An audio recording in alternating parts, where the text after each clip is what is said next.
98年到而家，所有嘅相啊、錄影帶啊、電話錄音啊，全部喺晒度。如果你判少個30年，我斬個頭俾你都得。你精嘅就一條龍交晒啲人出嚟，咁喺你死之前，仲有機會行一行出間房，見下你老婆而家肚入邊嗰個啊，或者抱下孫啊。我想見下佢，佢咩都唔知，我想同佢講清楚。冇可能，我包啲包你扎職。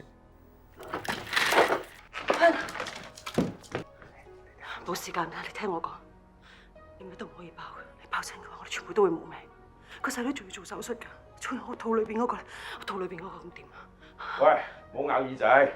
你對啲細路，你一定要走，啲錢收唔晒啊！我知道點做㗎啦，你真係唔使開到口，我哋同啲細嘅一齊。我想見佢唔得，但係佢對我呢個係一個局嚟嘅。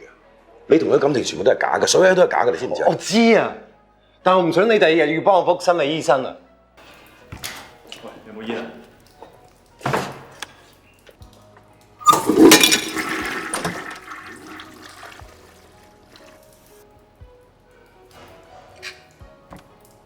文哥，冰茶遊戲，我諗你都明嘅，但我想你同你兩個女講翻，我唔係真係想 hurt 佢哋。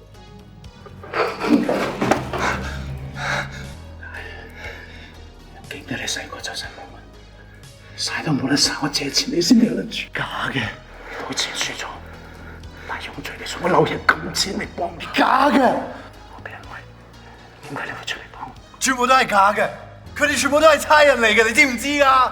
我留咗當你細路啊！我成份生意交晒俾你，我從來冇信過人。點解你要出賣我啫？你做差人做一世啊，都揾唔到1000萬，點解你會咁？因為你真係買緊電器啊！呢個係1同3永遠除唔盡嘅問題啦。點解你啲價值觀錯晒啊？你害緊啲人，你知唔知啊？你俾多少少時間我哋拖一陣就得㗎啦。有我死你，有到我死得㗎啦。唔該你啊，唔該你啊，唔該你，唔該你。你俾我老婆，我哋仔女好好地咁過。